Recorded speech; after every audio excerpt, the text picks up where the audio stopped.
Bonjour tout le monde, Annabelle Boyer, auteure, conférencière et consultante en développement organisationnel. Aujourd'hui, je vous fais une autre petite capsule sur les manipulateurs, manipulatrices et pervers narcissiques parce que la semaine dernière, j'ai un client qui me disait qu'il avait de la difficulté à se libérer d'une manipulatrice parce qu'il l'aimait tellement.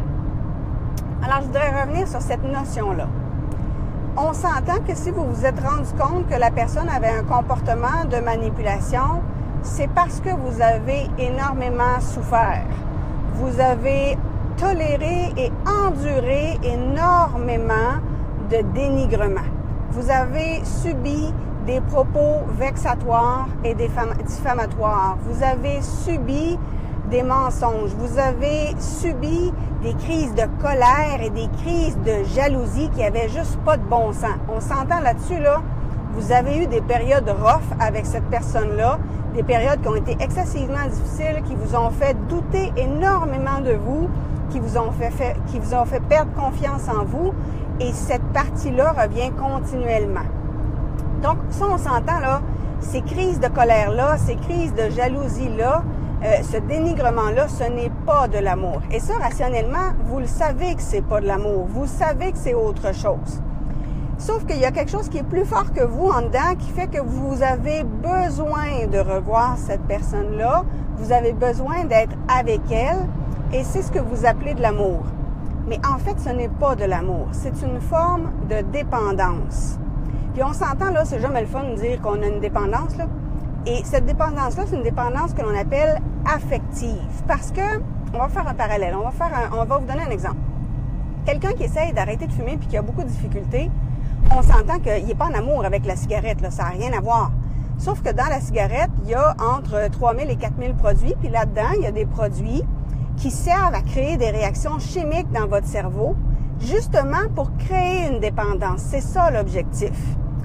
Quand vous êtes avec un manipulateur ou avec une manipulatrice ou un pervers narcissique, leur très grande force, c'est de créer des situations particulières qui vont engendrer chez vous des réactions émotionnelles intenses. Vous allez avoir une période de montagne russe. Il va y avoir des périodes wow, puis des périodes très ordinaires, puis des périodes excessivement difficiles.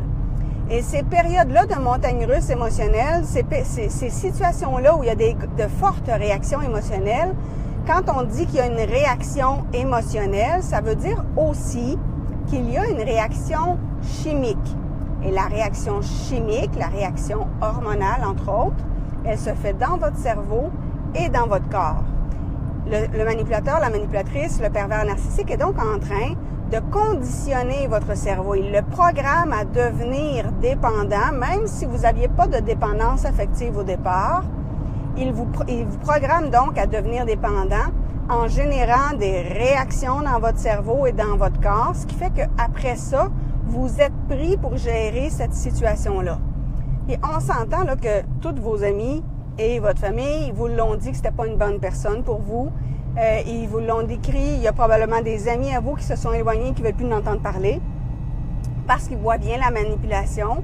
Donc, socialement, là, on s'entend que c'est pas agréable de dire qu'on a une dépendance affective. Donc, ce que le cerveau fait dans ce temps-là, c'est qu'il vous donne une sortie honorable.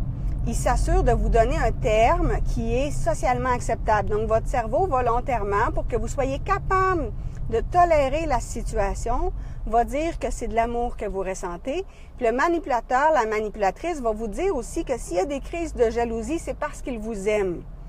La jalousie ne fait pas partie de l'amour. Ça n'en a jamais fait partie, ça n'en fera jamais partie. Ça sert, il vous dit ça justement pour vous manipuler.